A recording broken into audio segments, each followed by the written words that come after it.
Ça rapporte de l'argent énormément, savoir monter un business plan.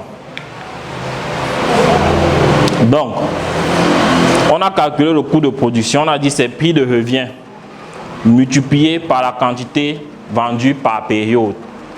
Et donc, le coût de production se calcule par période.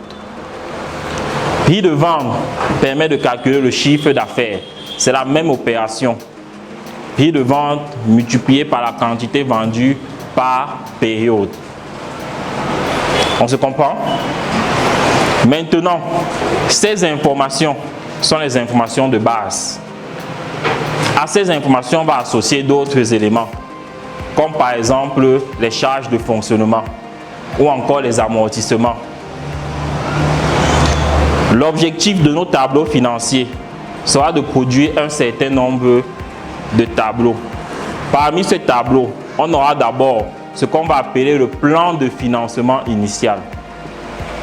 C'est comme ça se dit, plan de financement initial. C'est un tableau qui présente de manière générale les besoins et les sources de revenus pour lancer l'entreprise. Par exemple, j'ai besoin de 100 000 francs pour lancer l'entreprise. Ces 100 000 francs, je vais les trouver à X endroits. Peut-être apport personnel.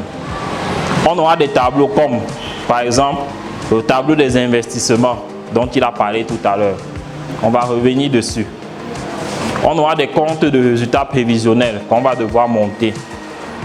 On va devoir calculer le seuil de rentabilité. On va devoir ressortir un plan de trésorerie et bien d'autres tableaux.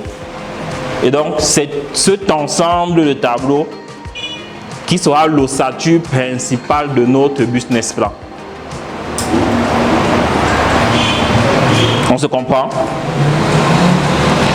Quand on aura fini avec les tableaux financiers et que vous aurez bien assimilé cela, on va aller sur une autre section du business plan qui est importante. Et sur cette section, on va démarrer par la compréhension du business model. Le business model, je vous ai demandé d'aller sur la bibliothèque numérique dont vous avez accès, de rechercher la documentation dessus et de commencer à lire. Et donc, sur la base du business model, on va ressortir les éléments majeurs de notre projet et on pourra rédiger un business plan. Pour faciliter votre compréhension, j'ai décidé d'inverser les deux. On va commencer par les plans financiers, vu que vous avez déjà réalisé une activité génératrice de revenus. Et on va venir finir avec le business model. Donc, et pour nos tableaux financiers, vous devez bien comprendre ces deux concepts. Coût de production, chiffre d'affaires. C'est bon pour ces deux concepts. Maintenant, coût de production, chiffre d'affaires va nous permettre d'obtenir ce qu'on appelle une marge brute.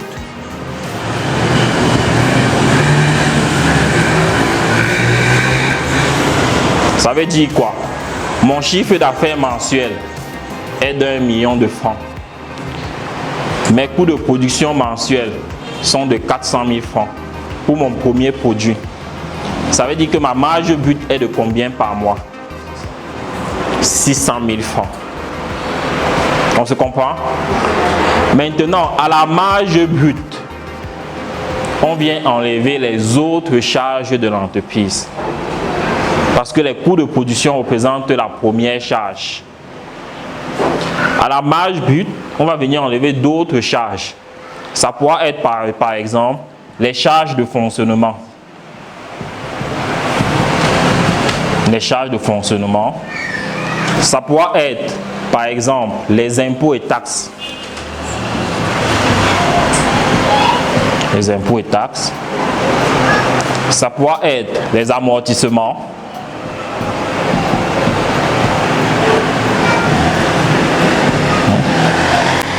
Voilà quelques éléments qu'on va retrouver à l'intérieur.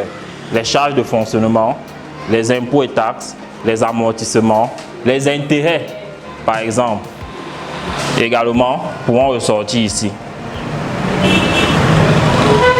Si l'entreprise est endettée et a un échéancier à respecter. Et donc, Après avoir retiré ces éléments de notre marge brute, on va obtenir notre résultat net ou bénéfice. Résultat net ou bénéfice. On se comprend?